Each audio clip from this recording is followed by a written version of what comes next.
We have been waiting with high anticipation for the announcement of a brand new DC Studio slate. James Gunn, the current co-CEO of DC Studios, the brand new DC Studios, in fact, has long teased that announcements would be coming at the top of 2023. And he specifically said, January, you will all know what the immediate future for DC Studios will be.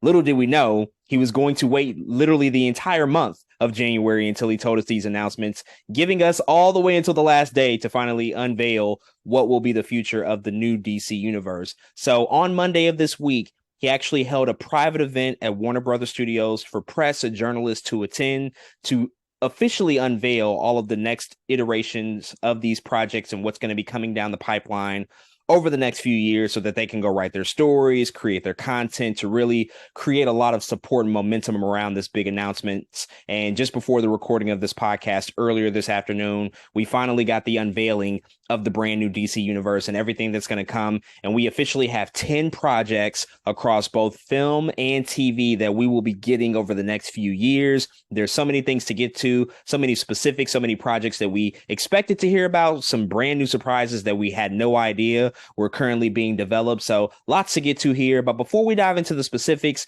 and go project by project and give our thoughts and general opinions about what's going to be coming out here from DC, man, I just want to quickly get your temperature check on everything you heard. How do you feel about this DC announcement? Are you excited? What are your overall thoughts about everything that James Gunn and company rolled out today?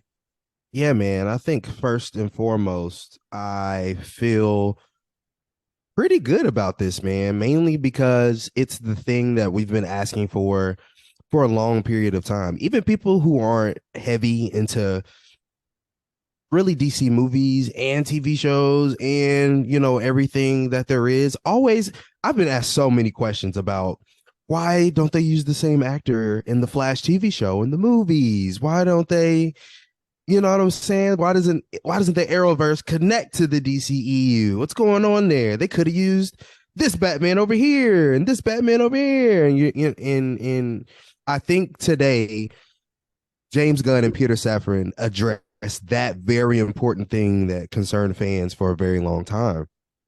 Not only that, but you again talk DC constantly and frequently on this podcast a lot. And one thing that I think we always bring up is if you're going to have separate brands, make it make sense. Just tell us what the other brand is. We've probably said that like 8 times in the past year. Like if you're going to have separate things, just tell us, make a new Earth, make a new something. Now we have news that it's going to literally be called elsewhere. And I think that's very important when hearing this news for me. Of course, again, beyond all the projects that we'll talk about in a second, beyond all of that, it's being able to say, this is another thing. This is the main thing that we're doing. This is we're using all the actors in all across all everything for the same TV shows and movies. That's super important. And so just that news alone makes me happy. It makes me excited. That is what James Gunn came in there to do, is to find a vision and to find some focus. And that's what it sounds like right now that they're doing. Not only that, but him giving us the information that the movies coming up are not for no reason. Him saying Shazam was already kind of was a little disconnected. So now we can connect it because it was already a little disconnected. Genius. You know what I mean? Like it feels good to me. Now, I know a lot of people that had no interest in going to see Shazam. Now they're like, oh, shoot, maybe I should pop in there real quick. You know what I mean? I think that energy is part of something that can really shift what DC has going on here, man. Now, in a lot of ways, people were looking for the first movie that James Gunn as a reboot, you know what I'm saying, as the new start. But now I'm like, well, the new start's in about a month and some change, you know what I mean? 2 months at max. And I think that feels good to me, like knowing like DC, we're not disappearing. They're not disappearing for 2 years now. Now it's like, okay, there's some stuff in the works and we know what's going on, man. So again, overall, I'm feeling really good about it.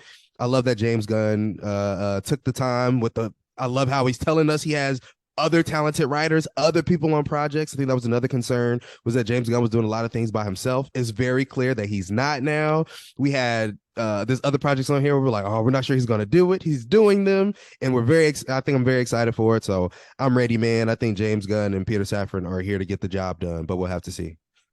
We needed this. We've been wanting it. And finally, we have clarity on just everything that they plan to do and what the direction and the path forward is going to be. And ultimately, at looking at the list of projects that are slated to come out in the next few years, I just noticed a great amount of balance. We're getting very recognizable characters, your really premium characters that we know. The Trinity is represented in some form and fashion across all of these projects, your Wonder Woman's, Batman's, and Superman's, Mhm. also concurrently with a mixture of characters that many people probably haven't heard about, characters that I haven't heard about, and then still some familiar people as well that have been introduced maybe in other projects that are coming as holdovers from things that are already sort of on the air or in current productions that we'll see come to life over the course of the next few years. And so it's really positive to just see the confidence that they're exuding in everything that they're trying to do here. And largely when I look at this list of announcements and just look at these projects, it just causes a lot of excitement around me just to know like we have some really passionate people behind this stuff who are trying to get the best people in the industry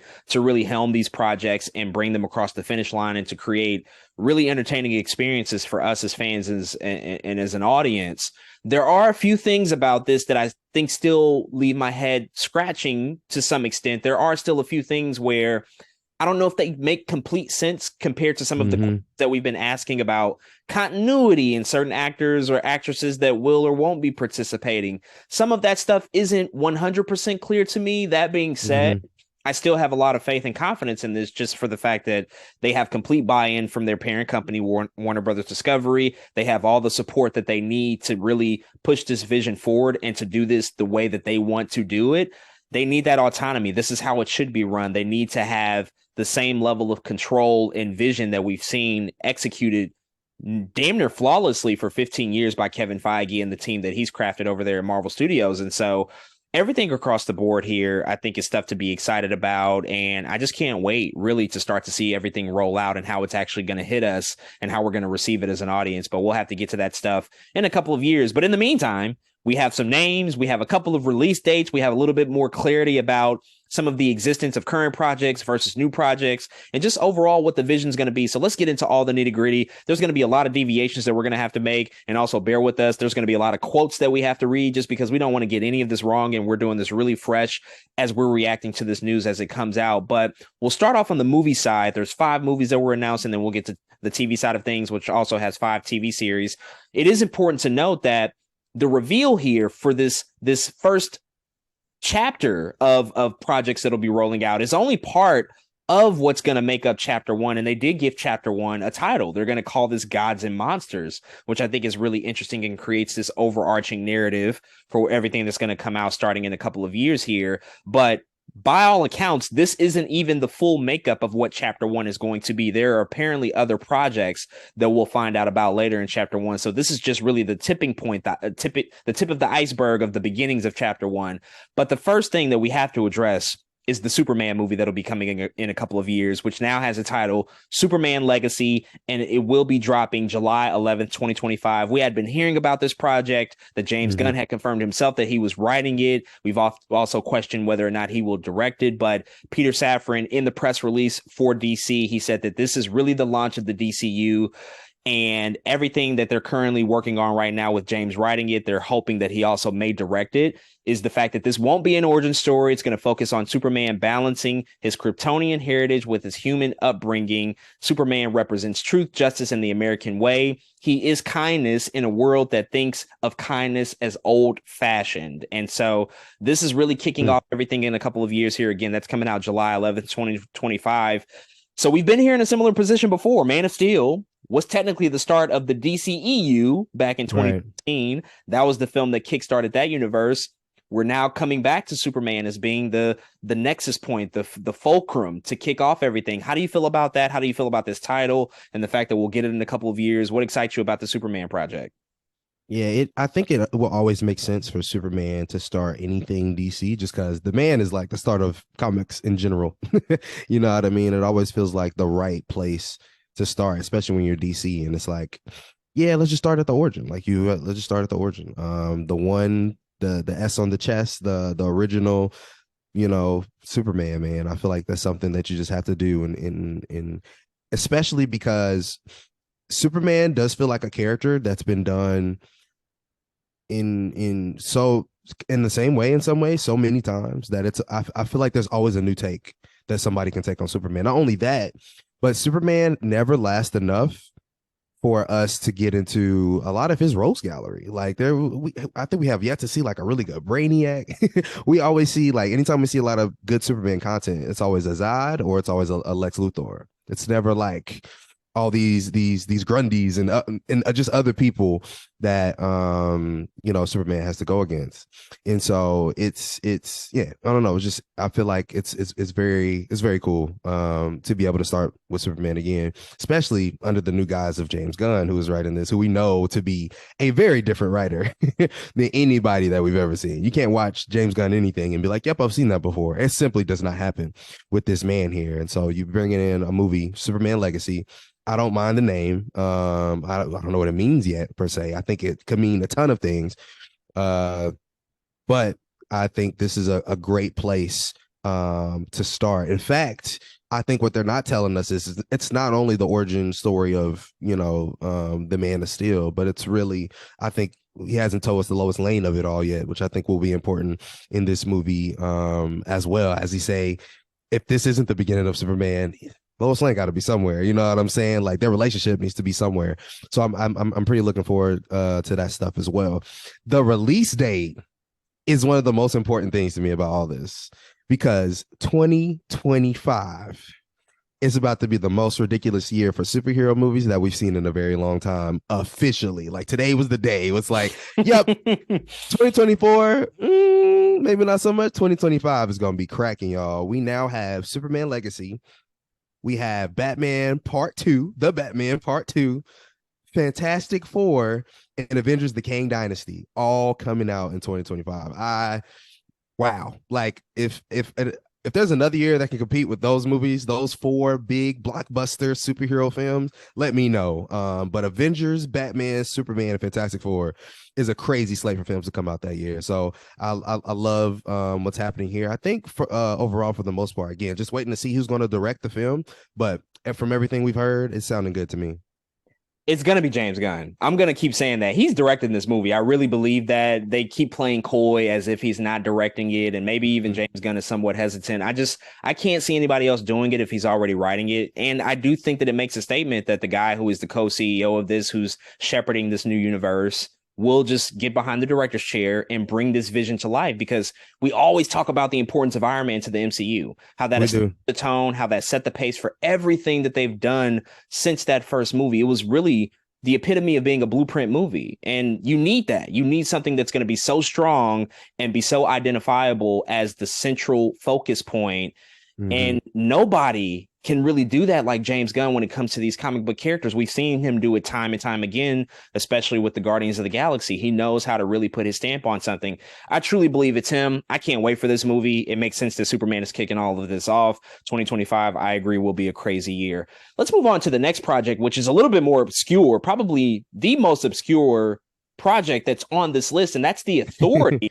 James described this as one of his real passion projects, and they're actually Wildstorm characters. If you don't know, Wildstorm is a comics imprint that was bought by DC a while ago, and so these characters are going to be integrated into the DCU. And so from the press release, it says, quote, "The Authority is a very different kind of superhero story. They are basically good intention, but they think that the world is completely broken.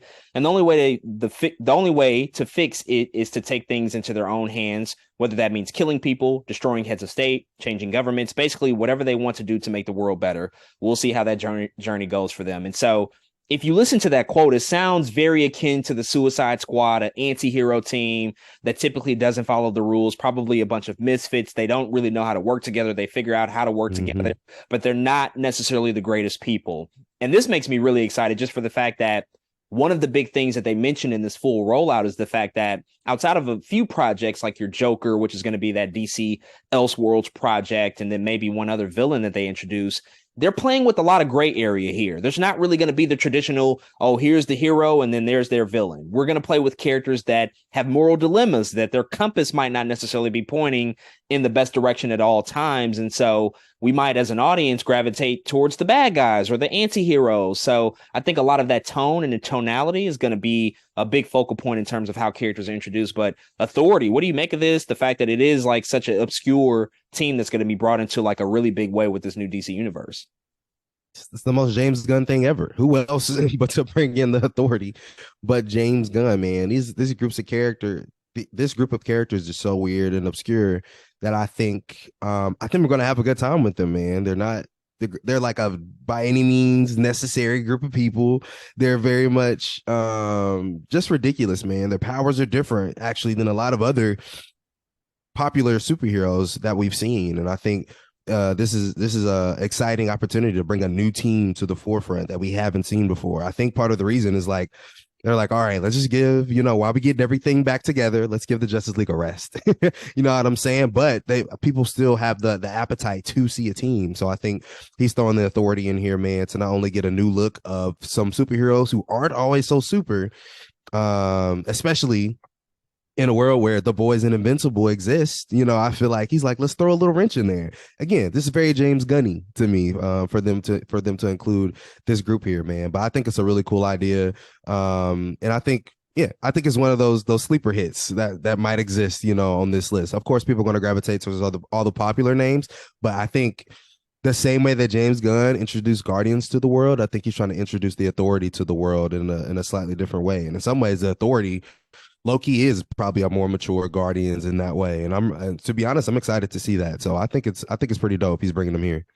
What better way to expand your universe quickly than to do a superhero team up movie? That's how you make this all happen really fast. But you need somebody who can effectively do that to introduce these characters and to get us to care about them, because they all won't have individual origin movies. So as a unit, we have to gravitate towards them and really buy into what their arcs and their development is going to look like. And I think it's also just an easy win to integrate them within the rest of the universe in a really natural way. Because if you have multiple characters, I'm sure that many of them have probably had interactions maybe with some other heroes that are going to occupy this universe. So I think it's just an easy win. And also, as you said, just the nature of where things are going right now and where they are, it's like The Boys and Invincible, these more mature stories, again, playing with tone and tonality, giving us different flavors and not shoehorning everything into sort of a PG-13 environment. They can go in this more mature, maybe even rated R direction if they choose to with this particular project. The next one, which is obviously going to be a personal favorite of mine, is The Brave and the Bold, which is indeed a Batman and Robin movie, making this the first time that Robin will be back in a live action film theatrically since the Batman and Robin movie from 1997, directed by Joel Schumacher, that nearly killed the Batman franchise for all eternity, though I still look back on that movie with a little bit of tinge of fondness, just a little bit. I have a little soft spot for it, but The Brave and the Bold is coming. This is not going to be Robert Pattinson. This is not going to be Ben Affleck. Nope. A brand new Batman is on the way. A brand new Robin is on the way. And also, they intend to introduce the Bat family. And first among them will be this version of Robin, who will be the Damian Wayne version of Robin, which is the son of Bruce Wayne. And Bruce never found that out in the comics until Damian was like 8 or 9 years old. It took him a while to find out that he had a son. And so this is a very, very specific take. It's not Dick Grayson. It's not Jason Todd. They're going with the younger Damian Wayne here.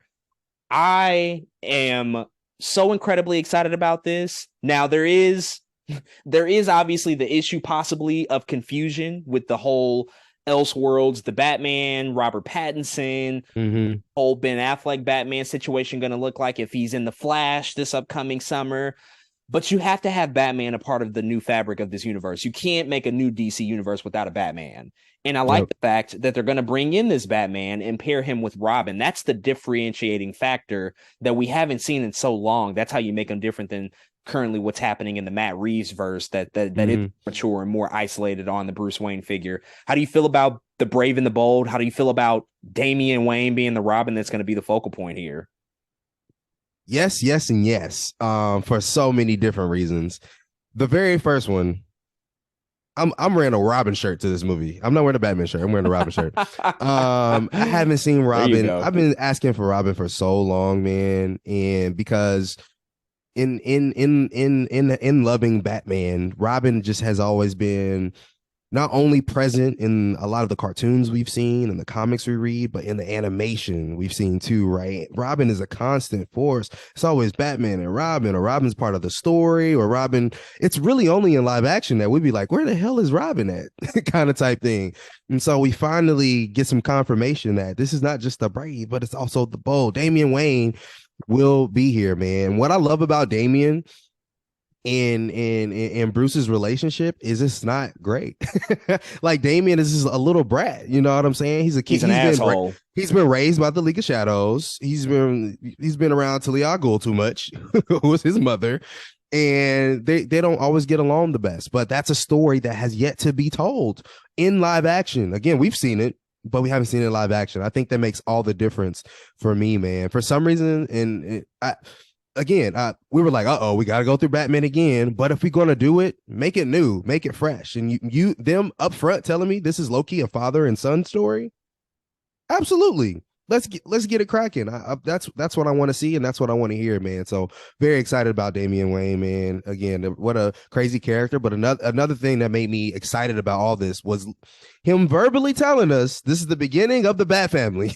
Like, yes, that's very important to me, man. Imagine, I don't know, like the Bat family's huge, right? Imagine them being like, Batgirl, come on back. You know what I'm saying? Imagine them being like, shoot, Signal, anything. There's the Bat family has been like 25 people now in and out of Batgirls, Batwomans, Signal, Robins, Red Hoods, Nightwings. It's all of them. And so you tell me that potential is out there post this movie, or this movie is the start of that. That makes me very excited. So I'm all in on the Brave and the Bold for sure. Again, another easy win. The bigger implication here is not only the project that's announced, but what also the future of this IP is going to mean, in the fact that we are going to get a Nightwing, we are going to get a Batgirl, we're going to get a Red Hood. Like, those things are happening. They could also be happening in this chapter 1, this Gods and Monsters chapter. Mm-hmm. They just didn't announce it yet. They weren't ready to. They haven't broken the story. They haven't gotten that far necessarily at this point. So the bigger implications, creating this larger integrated universe in really easy ways, because all of these characters have so many different supporting characters that can really build this universe. My bold prediction about this one is that Ben Affleck's going to direct it, because they've made brave and bold about wanting to work with him. They've met with him. Ben has made it verbally clear he doesn't want to portray Batman anymore, at least in a standalone film. He's likely going to have maybe some cameos in some of these upcoming movies this year. We'll have to see. But as a filmmaker, Ben Affleck has made great work. He's won an Academy Award for the same studio in Warner Brothers. I think that this is the project he'll direct, and I would totally be here for it, because he's already written a Batman script years ago that went unused, and he was going to introduce Deathstroke. That won't be the story, obviously, but I think that the man loves the character. He loves this world, and so I could see him easily slotting in as the filmmaker to take on the Brave and the Bold, and potentially be the shepherd of this pocket of this particular universe and make it more integrated with everything else. Let's move on to the next one. Supergirl, Woman of Tomorrow. So this is also super interesting, just because we know we're going to get a Supergirl in the Flash movie this year. This seems like it will be a different Supergirl, though we don't know that. They didn't announce any casting announcements today, besides Viola Davis, who's going to be coming back as Amanda Waller. They also didn't announce any filmmakers today. So there could be some same actors being used here, or it could just be somebody entirely new. But this Supergirl movie is going to be based on the Tom King run of the comic. And in this story, Superman, who we know has been sent from Earth, has been raised by loving parents, but Kara was on Krypton, and she's a piece of the planet that drifted away and lived her first 14 years of life in a really tough and difficult situation. She watched everybody around her die. So I think it's definitely a more tragic story compared to her cousin that we've seen, that we haven't explored. But this is a really bold move to say we're going to do not only a Superman movie, but we're going to do a Supergirl movie as well. And that's going to be one of the first projects that we announce. Not much more to know beyond that, but Supergirl has grown in popularity over the years, again, with the inclusion in other projects, animated films, video games, the upcoming Flash movie, as I noted. How do you think that this fits with the whole strategy and what they're doing in the larger picture of what they're building out here? Yeah, I think they're trying to I think because they're taking a very slight different approach in moving forward with Wonder Woman completely yet. We'll talk about that in the TV series in a second. But I feel like they're like, okay, in this opening movie slate, there has to be the woman lead somewhere that we have. And I think Supergirl is just their pick right now. And it's I think what James Gunn is partially trying to do is subvert expectations a little bit. Cause I actually really like the Supergirl TV show. I thought it was pretty one of the better DC TV shows. It was like the perfect cheesy to me. But I think James Gunn is going to do something where he like cracks that a little bit. Because the Woman of Tomorrow, I think, is not a so nice, which is what he's saying. Like it's a very different type of Supergirl, which I think you even said it. The story is not, it's not what you think it is. You know what I mean? It's a little darker tone when it comes to that. And we have yet to really get a woman driven darker story out of superhero-dom really across the board. Of course there's some Black Widow stuff that's kind of dark. There's some Gamora stuff that's kind of dark, but I think in terms of the somebody who's helming the movie, the titular character, I think he's trying to subvert expectations a little bit. So I think people are going to go in like, okay, Supergirl, this is going to be happy. It's going to feel like Superman. And I have a feeling it's not going to be like that at all. And so I think that's what they're trying to do. I think they're trying to shake up what the tone of this universe is going to be pretty early. DC fans do tend to be darker fans. And I think, again, with the authority, the way the Brave and the Bold is sounding, the way this Supergirl Woman of Tomorrow is sounding, I think they're trying to get into, no, this tone is not what y'all think it is. This is not the happy DC you've been seeing on TV for the past over a decade. You know what I mean? They're like, let's switch it up. And I think that's what this is doing. And if so, I'm pretty excited about that because it really Kara, however you people want to pronounce it, but she's a pretty cool character if you get to know her. So I think I'm okay with this too.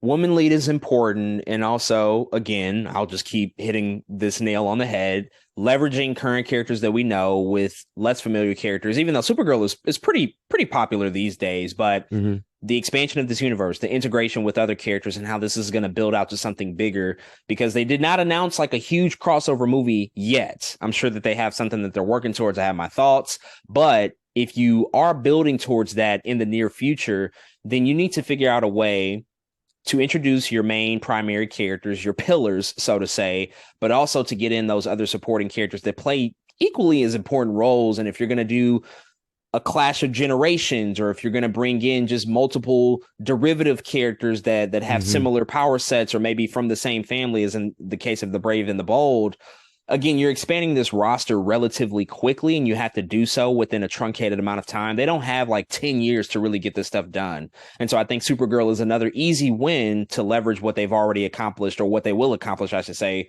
with the Superman Legacy movie, because there could already be some teases and some things that are placed in that film that might pay off in the Supergirl film that they'll eventually, sort of reveal once that comes to the forefront. So we'll have to see. But I'm really excited about this one. I think a proper Supergirl movie, because there's a really bad one that came out in the 80s. I think a proper Supergirl movie is due. And if it is Sasha Calle, who's playing her in the upcoming Flash movie, we don't know how her performance is. We don't know how that's going to look. But there could be a potential case in which she comes back and returns. I don't know, but I've heard that she is really great and really terrific in that film. I wouldn't mind seeing her come back, or if they just want to go in a completely new route and get somebody else that's going to be totally different, that's fine as well.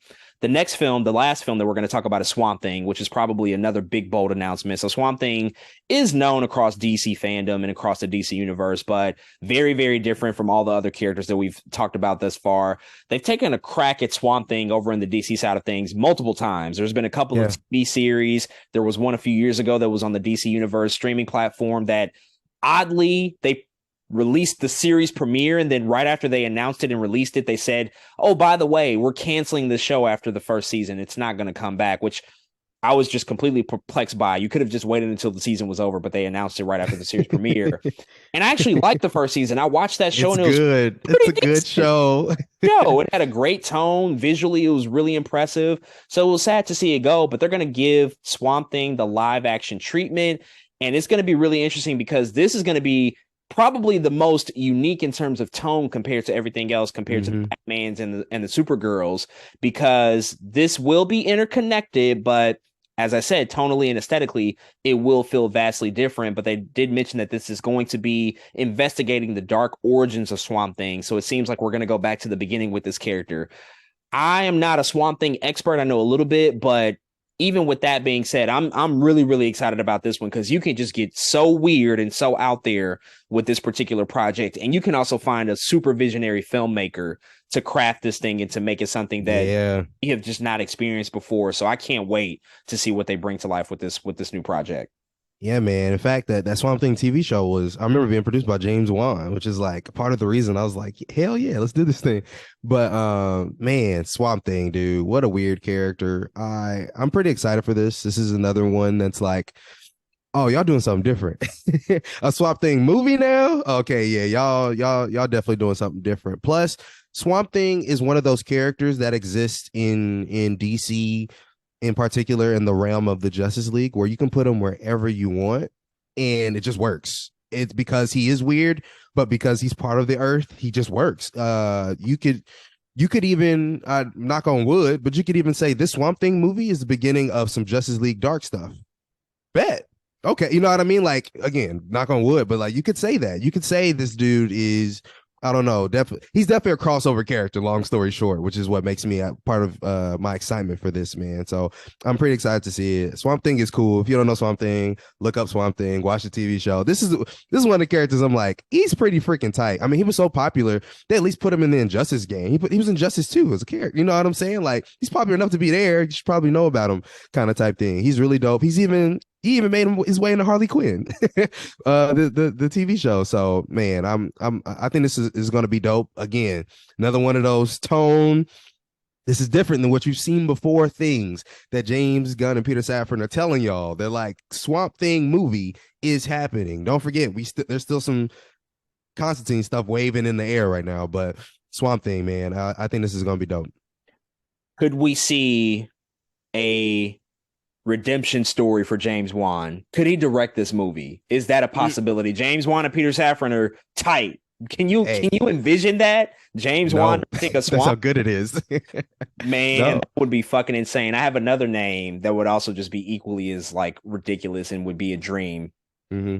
Guillermo del Toro. Swamp. Oh my God. Can you see, like, that would just blow my fucking socks off, because what you can do with that and what I think is possible with how they're framing stuff, Guillermo doesn't have to come in and necessarily create a franchise. He doesn't have to come in, direct 5 movies, but if he has a specific take, or even James Wan for that matter, if they have a specific take and they just want to get that vision out there and come in for one movie, I think that they would have the leeway to do it. But that brings us to transitioning to the TV side of things, because we also got the announcement of 5 TV series. The first one is going to be called Creature Commandos, which is the first series that they're going to be releasing. Apparently, James Gunn has already written the entire series. I don't know when this guy sleeps because he writes so goddamn fast. But this is going to be an animated project, which is also just uniquely interesting. The first and only animated project that they announced thus far.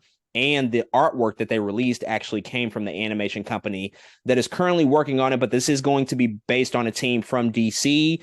And I think that in mentioning this project, this is also a good point to slightly deviate and just mention the overall strategy and the integration of many other elements and mediums into what this new plan is going to look like. We've talked about the fact that this isn't just going to be live action. This will be an interconnected universe across live action, television, animation, and even video games is a part of the plan at some point. And this is definitely a reference to that, because they talked about the fact that some of the characters are going to be going back and forth from live action. They're going to go back and forth from theatrical to television. Rick Flag Sr., the father of the Rick Flag that we met in the Suicide Squad movie, is going to be a character in this television series. And so they're definitely making it a point to say, hey, this stuff is going to be a lot more fluid than it ever has been. How do you feel about that? How do you feel that that's going to work with some of the things that we're already seeing? Because there's already a Warner Brothers animated division that creates DC animated content multiple times a year. There's always like 4 to 5 home video releases, and James Gunn and Safran mentioned that they're currently talking with them and discussing with them how that's going to work into their future projects and if they're going to connect or what that's all going to look like. How do you feel about just the entire integration of all these different mediums and what they're going to do in the new DCU? Man, it's something that technically hasn't been done before. You know, there's always, of course, like very few examples of times where anything animation carries over to live action. It just doesn't happen a lot. The same thing with, again, him telling us the people who play the voice actors in these animated shows are going to be the same actors when we bring them to live action. That doesn't happen that often. Does it happen? A little bit. It does happen sometimes, but it doesn't happen that often. And to see it happening here is kind of refreshing in a way, because this is something that I always thought was not necessarily easy, but it was just like an easy idea, if that makes sense. Maybe not easy to execute, but it's like, why are we doing this kind of type thing? And now somebody comes out and it's like, okay, somebody's finally doing it, and I'm glad that James Gunn is doing it, man. I think it's a great idea, man. Especially given, again, all they're trying to dip into everything possible: movie, TV, video games. Again, another industry we've been talking about a lot lately. That's like, I can imagine Creature Commandos is this crazy animated cartoon that's just it's just amazing. Now you can make a crazy video game like the Suicide Squad versus Creature Commando, something ridiculous that doesn't make any sense. You know what I mean? But like, people will pick up on that.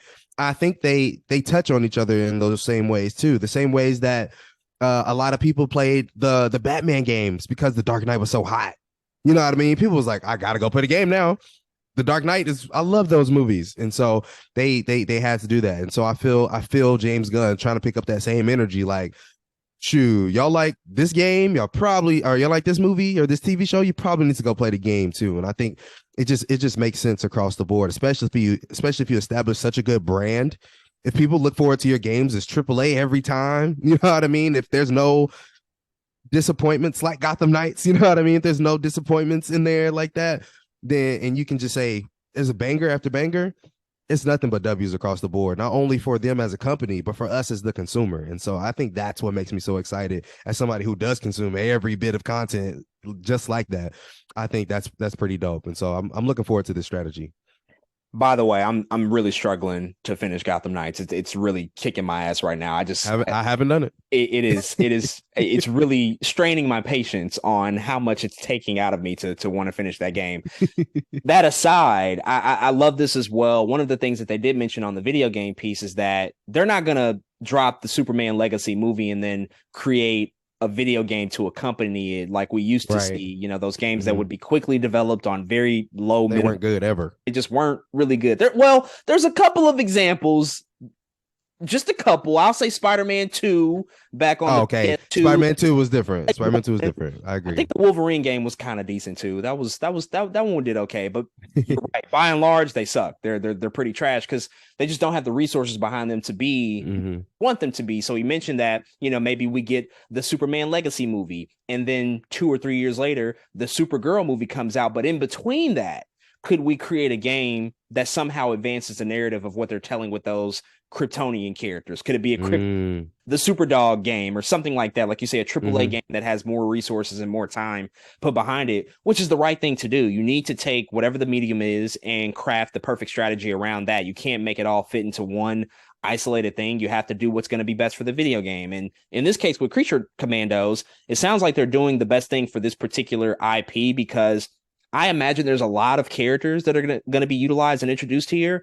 And it might just be too cost prohibitive to try to make this into a live action movie or even a TV series. It just makes more sense to do animation. I think that's a similar thing we saw in What If. I don't know if you can really do What If 9 times over in a limited series every week in live action. That would just be kind of insane budget standpoint. You know what I'm saying? So I think that this just might be the best thing for this particular project, which I'm not mad at all. So I'm actually excited about this one as well. The next project that we're going to talk about is Paradise Lost, which is the closest thing that we got in terms of a Wonder Woman announcement out of all of these projects. Now, we know that the Wonder Woman 3 movie is not going to be moving forward with Patty Jenkins. We talked about that a lot. They're currently crafting their own version of the character, but this Paradise Lost series is going to essentially be somewhat of a prequel series to Wonder Woman. And they described it. Peter Safran said that this is a Game of Thrones type of story about Themyscira / Paradise Island, which is the home of the Amazons and the birthplace of Wonder Woman. He says, quote, "This involves all of the darkness, drama, and political intrigue behind, the society of only women," end quote. I love this. I think that this is an excellent idea, especially with the comparison that they made to Game of Thrones, to make it really about the political intrigue. And oftentimes when I look at these big IPs, these big shared interconnected universes, I'm a little dubious about whether they can achieve something to that degree, something that is so mature and so focused in on a particular type of story. When you're talking about political machinations and betrayal and family and society and systemic problems. But we just saw Star Wars kill that shit with Andor. They basically made a Game of Thrones type of series with Andor that I just never would have predicted would have been possible. So the fact that they're comparing this upcoming Paradise Lost series to a Game of Thrones, and that's what they're going after in terms of tone, I think that that's just a really bold move, and it could present us something that we've never really quite experienced before. Yeah, the couple times that we've spent in Themyscira, I've enjoyed. You know, those are some of my favorite moments. The beginning of Wonder Woman 2017, or I'm thinking the Snyder cut when we get that full range of what was happening in Themyscira. I was like, I could use some more of that. I really like spending time there, and I think James Gunn in some ways feels the same way. He's like, let's take that and kind of put it in the bottle, you know, more so. And I think, and that very, very much interests me, especially as a huge Game of Thrones fan, you know. And so I think this is very smart. I think this is something that we need. The only thing that I was looking for, where I was like, you gonna throw some Nubia in there, man? How you feel about that? We know this is for, you know, Okay. this is, hey, Diana and Nubia was born on the same day. That's all I'm saying. And this takes place before them. That means you still have a chance to bring her up at some point. So Sure. I'm still looking out for that stuff, man. But I love this. If you're not gonna give me Wonder Woman completely, give me the world that she existed in Themyscira. And so I think Paradise Lost. I even love the name. I think the name is It's a great. great name. I think it's 10 out of 10. So I'm this is probably the TV series I'm second most excited for. We'll see. But yeah, I'm pretty excited for that. It has the ability to be really, really huge and enormous in terms of scale. So definitely excited. The next TV series we're going to talk about is called Waller, which is going to be based on Amanda Waller. Now, we had heard about this being in development a few months ago. We knew that James Gunn was actively working on this. Viola Davis will, in fact, be returning as Amanda Waller, which I think presents a couple of questions that I just think makes sense to raise now that seem a little bit unclear. So we wondered, is this a complete reset? Is it starting at the 0 point? Is it, hey, maybe 75% of stuff is going to be a reset and then we're going to keep the things that we like? Are we going to continue the DCEU and just introduce some new elements? What is it all going to look like? And I don't know if we really have any clarity on that still, just based off of this information that Viola Davis is coming back. And so what's happening with the series is that it's going to actually take place in between seasons 1 and seasons 2 of Peacemaker, because James Gunn is just incredibly busy now. Peacemaker season 2 is going to be delayed, but Waller is going to serve as sort of the in-between point. It's going to pick up a lot of those story threads in that series and continue them on until Peacemaker season 2 does eventually arrive. But the fact that Viola Davis is coming back, and also in this little mini press conference to the press that they revealed to yesterday, if you look at the trades and you read everything that came out of it, Peter Safran, James Gunn made it very, very clear that actors like Zachary Levi, who plays Shazam, Gal Gadot, who plays Wonder Woman, Jason Momoa, who plays Aquaman, they're welcome to come back and continue their roles if they can find an opportunity for them to. Most of them have movies coming out this year that we're going to see. But James Gunn made it very, very clear Henry Cavill is not Superman, and he will not be Superman. I mean, he honed in and focused. He ain't coming back, y'all. It's not happening. I don't really know how to feel about that. I don't know. I don't know what's going on here. I like the Amanda Waller series as a concept. Sure, Viola Davis in her own comic book fronted series. Give me that every day of the week. She's incredible, especially with what we saw to Peacemaker. I just don't really get what's happening here in terms of continuity, because he also mentioned, and we'll talk a little bit about The Flash later, he said that movie's a reset to everything that's happening in the current DC universe. So I don't know. I don't really know what the resolution is, and maybe we will get clarity. I would hope that we would get clarity on this stuff, but there could be characters from current projects that are going to make their way into these new projects that we see in the future out of this new DCU. What do you make of this? How do you react to it? What are your thoughts? First, I have to say, you could tell this was like one of the ones James Gunn was the most excited for. I don't know how to explain it, but like when it came to this part in Waller, he was like, "Oh man, y'all gotta watch this TV show, y'all. It's gonna be crazy." I think that made me a little bit excited for it, because to see how excited he was for it. I agree with everything you just said, man. It's very confusing and in some ways off-putting to try to figure out what all of this means per se. Again, like you said, him saying these people are kind of welcome to come back. Him telling us, like, he's like, Blue Beetle can still be a thing, and Shazam can still be a thing. Aquaman is still happening. It can still be a thing. Ooh, but that Henry Cavill, that boy is definitely not coming. Not him, not Not ever. him. He's the one not coming back. Bruh, I really don't know what to make of this yet. 100%. Like you said, I don't think it's necessarily been streamlined or thought of completely, but I think they know. I think with Superman being the beginning of the movie, not necessarily reset, but you know what I mean, beginning of this new movie slate from DC Studios. I think, I don't know. He's trying to ease us into it, but I don't even think he knows yet 100% how to tell us and how to make it make sense. I think they have part of the story, but not all of it. I think that's part of the delay of him, still taking time out to do some of this stuff. All he could give us today was the Elseworld stuff. He didn't know how to really give us all the other things yet. Especially again, the way he talked about the Flash was very interesting. He was like, I like that movie. I'm like, God damn, everybody liking this Flash movie is still going.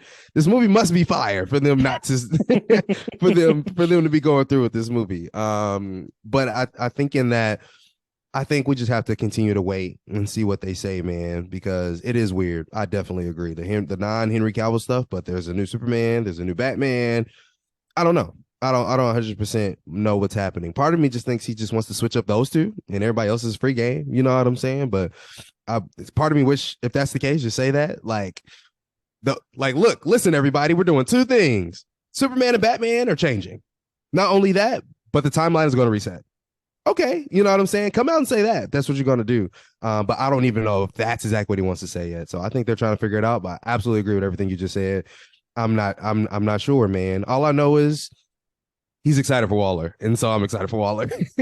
I think it's gonna be dope, man. Viola Davis helming any TV show, if you've freaking seen anything she's ever been in, is great, man. So I'm pretty excited for it.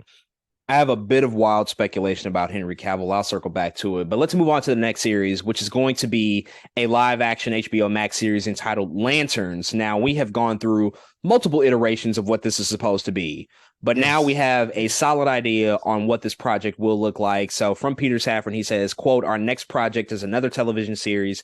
We call it Lanterns, and it is starring two of our favorite Green Lanterns, Hal Jordan and Jon Stewart. It's going to be with HBO Max, as with all of our series that we're talking about today.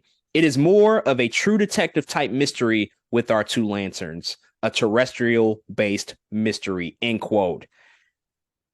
I don't know about everybody else, but this is the one I cannot wait to see. As soon as he said Hal Jordan and Jon Stewart, and then he said the words true detective type mystery, I'm all the fuck in. True Detective season 1 is a phenomenal season of television. It's really incredible. You should watch it if you have not. The fact that they're going to bring that style and flavor into the DC universe, and it's going to be with Hal Jordan and Jon Stewart, the Black Green Lantern at that, and it's going to be extraterrestrial on different worlds, different galaxies. I mean, the sky's the limit. This is going to be huge. This is going to be enormous. This is going to be a tentpole television series for HBO Max. I cannot wait for this.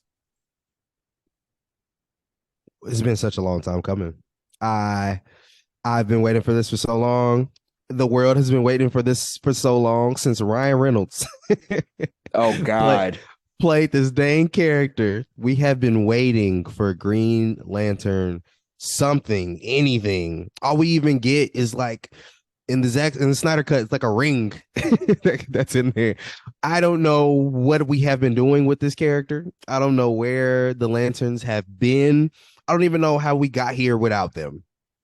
But finally, James Gunn is here to answer our prayers and to give us some lantern core business, man. I can't wait to see who they cast. Oh my I goodness. Can't wait to see how the story is. I am all in on who this. The showrunner is and the writers. All of it, bro. You telling me this is gonna be on HBO? You tell me this is an HBO show? Man. True Detective ish? I bet. You ain't got to tell me too much more than that, bro. And to add on to it, hearing Viola Davis be Waller, I was excited about, but I was still looking for a little bit more Black representation in the slate.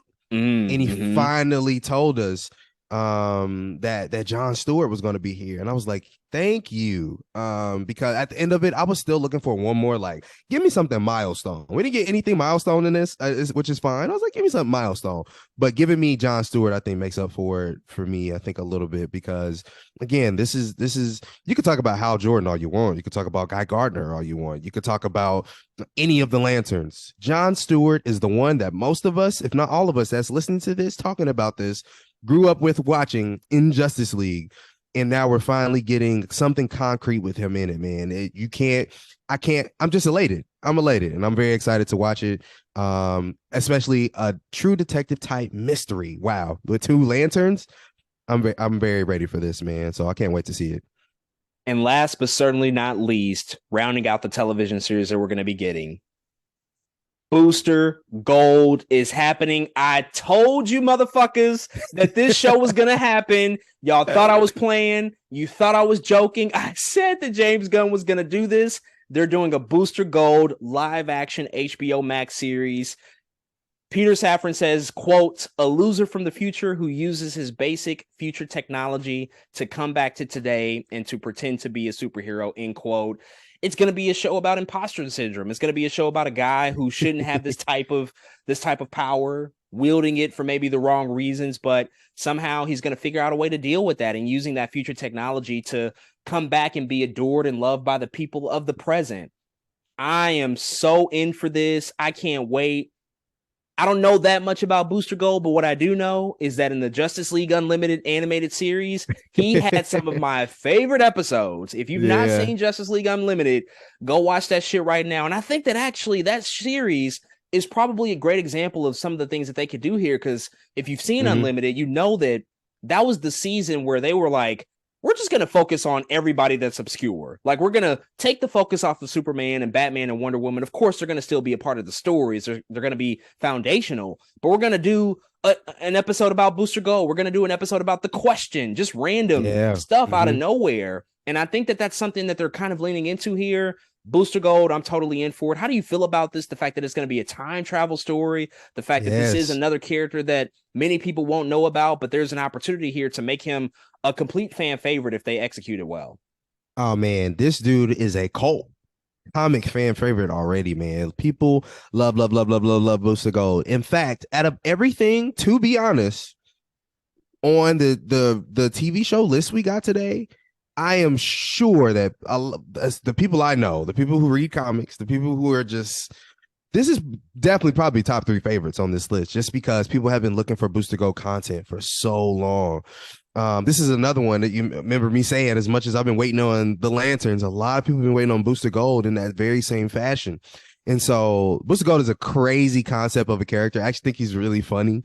I think that's what I love. This is under the guise of James Gunn. It's like, this is perfect for him to oversee, is somebody like Booster Gold, man. But man, he is just a ridiculous character. Just the concept of a dude going back in time to use weapons that he from the future to look cool is like, this dude is a low-key a douche, but it's great. Like, it really works out as a cool type of show. And so I think I'm pretty excited for it, man. This is another one I can't wait to see who they cast. Some of the other stuff I'm like, cast who you want, but this is another one I'm like, I'm sure there's fan cast all over the place of who this could be. I seen one last week. It was like Chris Pratt. I don't know where that came from, but it is a lot going on, man. So I'm pretty excited for this one as well. So again, as we mentioned, this is only part of chapter 1 of Gods and Monsters, of the projects that they're going to roll out. So there will be some other surprises, some other announcements that eventually come. We don't know when, but we have a lot to digest already. They did not announce a huge crossover event type of film yet. I'm sure that all of this was planned with the intention on reaching that point. Very similar to what we've seen done over in Marvel Studios. They have a bunch of projects that come out that ultimately culminate likely in an Avengers film, which we'll again see really soon here with the Kang Dynasty and Secret Wars. Do you have any thoughts as to what that could be right now, just based off of the projects that have rolled out here, based on the terminology, gods and monsters, some of the more obscure characters that are being introduced versus some of the more legendary foundational pillars of the DC universe that we're typically used to? I have a very specific thought I think that they're doing, because to me, it feels like Kingdom Come. I think that that's like That's what they're doing. I think that that's what Mm. they're going to eventually get to. And the wild thing that I was going to say a little bit earlier about Henry Cavill is that they can bring back those legacy characters to do Kingdom Come because To the it's all Kingdom about Come. multiple generations. You Mm-hmm. could potentially bring back Gal Gadot. You could bring back Ben Affleck if you choose to. And you can even do Henry Cavill, and they could clash with this new generation of heroes, possibly. I don't know if that's what they're going to do, but hey, James Gunn did tweet out that picture when he was first hired, directly pulled from Kingdom Come. And it just feels like that to me when you look at projects like Creature Mm-hmm. Commandos and The Authority, when you're talking about the gray areas and people working outside the system and traditional good versus bad not really being a thing. That feels a lot like Kingdom Come to me. So I feel like that would be the one that they would build to eventually once we get down the road. Wow. To be honest, that's really good. I don't really know what they could be aiming towards yet. Man, what I will say, Gods and Monsters is an amazing animated film. Because it's so ridiculous. Like Batman's a vampire, Wonder Woman always wears white and has like powers. I don't know. I think that's a insane movie. But to be also calling it Gods and Monsters, I think there's a wrench in these set of movies that we just aren't put in. We just don't really know yet. Mm. And I'm not sure what it is. I'm not sure if we do get to one of these movies and there is a huge event that happens that changes people, or I don't know, there's definitely something he's not telling us though in this initial slate. You kind of hinted to something like that earlier, like they're probably hiding something and I don't know what that is. Of course, like you said, they are hiding the big crossover movie or the big event that's to come, but if you name it Gods and Monsters and there's very clearly a Justice League Gods and Monsters movie out there, I don't know what you're doing, but hey, dude, I know something is coming. If it's something as ridiculous as Batman being a vampire, I don't think that's going to happen. But to me, that just it's just like, look, everybody, this movie is weird, and we might do something weird. It may not be as weird as this movie, but we might do something weird to show you that. I just don't think it's a coincidence. I don't know what the parallel is yet, but that I think it's somewhere down the line that they want us to look at Justice League Gods and Monsters as some kind of reference. Perhaps even Justice League Dark as something to accompany that as well, just because of Mm-hmm. like these weird characters that they are introducing, like some of these more darker, mature elements that'll be infused here. But I think I did read from one of the trades that somebody asked them about that, Mm-hmm. what's going to be the big movie, and James Gunn specifically said, well, if we told you, it would be a massive spoiler in terms of what we're going to do here. So I think whatever it is, they're going to pull the name that we know. It's going to be something that is very, very identifiable as like, oh, they're going in that direction. Oh, So that's the one. Yeah. that's the Mm-hmm. one, right? So yeah, we'll have to wait and see. Couple of quick things before we wrap up the DC talk. Elseworlds. It's official. DC Elseworlds is now a new sub label under DC. I think people have been asking for this for such a long time because they've already kind of been doing it with the Joker film from Todd Phillips, the Yeah. Batman film that came out last year for Matt Reeves. We know that the sequels to those films will be continuing. They are in development. Joker Folie à Deux is filming literally right now. The Batman Part 2 is in active development. They both have release dates. Joker Folie à Deux is coming out October 4th, 2024, which we already knew. And the Batman Part 2, which is officially titled Part 2, is going to be coming out October 3rd, 2025, directly a year after that. And they're going to Wow. look under this DC Elseworlds banner, allowing for the opportunity to tell stories that exist out of this main continuity, to do things that Mm-hmm. have no consequence on whatever the mainline story is going to be. They also mentioned that the untitled Superman movie that is being written by Ta-Nehisi Coates and produced by J.J. Abrams is still a thing. That's still on the Yeah. table, which will also exist under this Elseworlds banner. How do you feel about this? How do you feel about the flexibility that'll be there for perhaps future stories and filmmakers to come in and just do whatever they really want without having to work within the sandbox of the current DCU that's going to be moving forward? I still really, really love this idea, man, that you can come in, have a vision for a film or for one of the characters that DC, owns or has, and make something out of it and make a movie out of it. I think that's pretty dope. Again, just say it's something else to make people know that. What if you see if Joker and Batman are coming out a year apart, what if there's a new thing where every October you can now expect something new out of Elseworlds? It's not necessarily in the DCU. It's not necessarily part of anything else. You just say every October I know is an Elseworlds movie coming out. I think that's a cool thing if they were to establish something like that, right? It's not the same as a Marvel special presentation, but it is kind of like the same idea of like, this is a special thing that's kind of on its own kind of feeling kind of type thing. And I think that would be cool if they did something like that. But I love that Ta-Nehisi Coates still gets to, have the opportunity to make this superhero film. The demographic in that movie is going to look way different than the demographic in James Gunn's movie. And I think that's dope, man. A bunch of black people sitting in a Superman film is like a dream. I would legit feel like I'm somewhere else. And I'm excited for that to happen. I just hope, they can add a couple more projects to that too. Like make it a whole thing. You know what I'm saying? Not necessarily a separate studio, but make us feel it. You know what I mean? Again, the same way that we kind of been talking about these special presentations for Marvel. So I'm very excited to see what else can come out of DC Elseworlds. I feel like now that they established that, I feel like people are going to approach them. Like, oh, this doesn't have to be part of the DCU, but it could be an Elseworld film. I have an idea for that. Oh, really? Well, tell us what you got. And then people can make content like that. I think there's a huge opportunity there, and I'm just waiting for people to take it, man. So I think I'm with it. I think I'm with it. Imagine the amount of actors who don't want to commit to a 10-picture contract, who just want to do something one time out. They just want to see what it's like. Or a filmmaker who doesn't want to establish a franchise, but they have a very specific vision and unique take.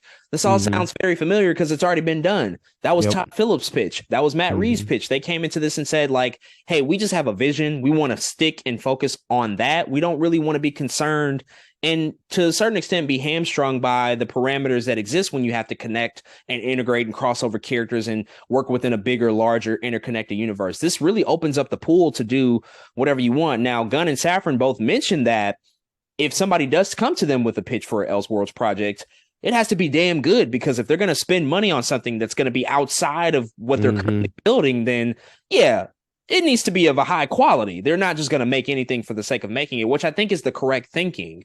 Right. And they're currently on track to continue to do that, because I love Joker. I love The Batman. Those were both exceptional movies in my mind, where you had these filmmakers who knew exactly what they wanted to achieve. And now we're getting really successful sequels that are pretty much guaranteed to print money for them. Both of those movies, The Batman Part 2 and Joker Folie à Deux, are going to be successful. They already proved themselves. They're easy wins. And so I think if you have other filmmakers who want to come in and play in that sandbox and do it one time, maybe twice at most, that just opens up the pool to do some really, really incredible stuff. Now, before we get out of here on the DC stuff, we should probably address the current state of things. We still have 4 movies coming out this year. We can't forget that the next couple of years are going to be really interesting, because none of this stuff from James Gunn and Peter Safran is going to really get started until 2025. The launching pad of Superman Legacy, launching in July 11th of 2025. It's going to take a couple of years to get that movie off the ground, and then they'll be off to the races. But currently, Shazam! Fury of the Gods is right around the corner. We just got a brand new trailer for that. It'll be followed up with The Flash coming out in June. That'll be followed up with Blue Beetle in August. And then last, rounding out this year, is going to be Aquaman and the Lost Kingdom coming out from James Wan in December. Then 2024 is going to just kind of be a dark year, which I think you and I both assumed would be the case. Like outside of Joker Folie à Deux, we're not really going to get anything from DC. It's just going to be that weird transition state that we're just going to have to get through. Yeah. How do you feel about where things are right now? Because again, we mentioned that some of these actors are going to be welcome back. We don't have any other clarity about Jason Momoa. I don't even know if they know. We speculated about Lobo and if he could do that. Gunn and Safran have said he's not playing 2 characters. They've already made that clear in the press release. He's not going to be playing 2 characters. That's not going to happen. They're going to resume conversations after the Aquaman 2 comes out in terms of what might continue with that character. James Gunn also said that The Flash is probably one of the greatest superhero movies he's ever seen. That's ridiculous. Is saying a whole lot, especially considering he's had nothing to do with that movie, essentially. He didn't make it. He didn't greenlight it. He wasn't a part of the development or the filming. He mentioned that he gave a few notes of feedback recently, but he doesn't have any reason to say that if he doesn't believe it. And that's coming up. And he also said it's going to reset things, which how does that work? But they seem all really high on these current projects that are going to be coming out this year. Where does this stuff fit in? How does this work? What is it going to create in terms of a perception standpoint for fans who go and watch these movies that we don't really know if they have a future, but they might, but we just don't know at this point how they're going to fit into the new DCU. Yeah, I think it's definitely a weird spot to be in. But part of me wishes it's impossible to do after you establish so many connected universes and so many things. But part of me, I wish for us as a unit to just accept the movie as it is, its own adventure, its own thing. Let's appreciate Shazam: Fury of the Gods just for that. Shazam: Fury of the Gods. Let's not go into it thinking about whose cameo might be in it, who's coming out of where. It won't be The Rock. It definitely won't be The Rock, and it damn sure ain't Henry Cavill. We know those for fact. It's not one of those two guys. We know it's not those two guys, but I still have a feeling that these are going to be decent films, and I think I can appreciate that. Even though these movies we know are this DCU is going to be reset, I'm still gonna like, certain DC movies. You know what I mean? I'm still gonna like these things, no matter how you remove it from a universe. So I think that's the main thing. I know it's gonna be hard for people to kind of wrap their head around, but in some ways, him saying the Flash resets everything, very much clear Flash paradox, right? Him saying that makes me feel like there's like slight merit to it, if that makes sense. They're not just reset. They're like, but now Flash resets everything, as it does in comics as well. You know what I'm saying? Like, this is a thing that actually also happens in the universe. So maybe it feels better after that film too. Maybe it's not just we deleted all this, kind of type thing. Maybe it's not we're going into Shazam and it's not connected to anything. But in my mind, I'm like, the way he said that, if we can get to this movie, if we can get to this Flash movie and see what it is for what it is, maybe it'll all make sense after that. And so that's kind of how I'm looking at it right now. I'm going into Shazam just to enjoy Shazam. I think the first one was good. I think I'll like the second one. I like the cast a lot.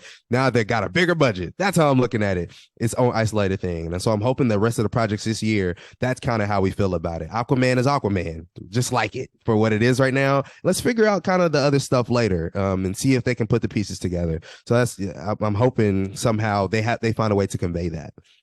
It's amazing how quickly people are forgotten that, hey, 90 years of movie history, there were never any shared cinematic universes. We just watched a movie and enjoyed it on its own. That was it. There was nothing about sequels and what's this going to connect to and who's going to pop up in cameo and what overarching story are we going to tell. So anytime I see that rhetoric online where people are like, oh, now I have no reason to watch Shazam. I have no reason to watch Aquaman and the Lost Kingdom.